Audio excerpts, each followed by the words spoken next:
En ces multiples épreuves, Moïse manifeste l'Esprit céleste. Il n'y a en lui aucun désir de gloire personnelle ou de domination. Sa réponse à Josué le fait voir bien clairement. « Es-tu jaloux pour moi ?» lui dit-il.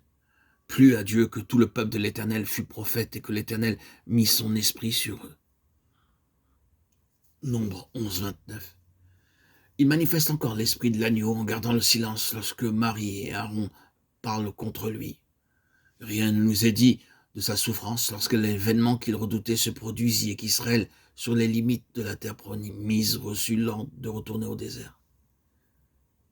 Une révolte avait éclaté parmi le peuple qui voulait se choisir un chef pour retourner en Égypte. À nouveau, Dieu veut les détruire et faire de Moïse le chef d'une autre nation.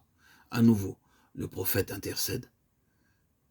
En acceptant l'offre divine, il s'épargnait les longues années du désert et la direction de ce peuple nombreux et toujours rebelle.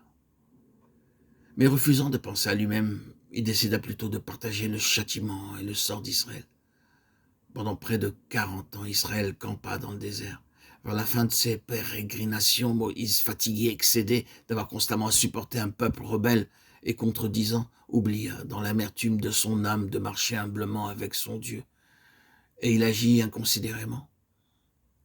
Dieu lui avait dit de parler au rocher. Au lieu de cela, il le frappa à 2 reprises, négligeant d'obéir implicitement. Dieu ne pouvait accepter la moindre désobéissance en celui qui exerçait la justice parmi le peuple. Il faut que le péché soit jugé, qu'il se trouve chez Moïse ou chez les Israélites. Plus les privilèges sont grands, plus grand aussi la moindre infidélité, parce que vous avez péché contre moi, parce que vous ne m'avez pas sanctifié. Aaron et toi, tu verras le pays devant toi, mais tu n'y entreras pas. Deutéronome 32, 51, 52. Considère donc la bonté et la sévérité de Dieu, sa sévérité à l'égard de ceux qui sont tombés, sa bonté envers toi, pourvu que tu persévères dans cette bonté, autrement tu seras aussi retranché. Romains 11, 22. Ne t'élève point par orgueil, mais crains. À nouveau, Moïse monta vers un sommet, celui du Pisga. De là, il vit la terre promise. Là, il mourut et fut enterré par Dieu lui-même.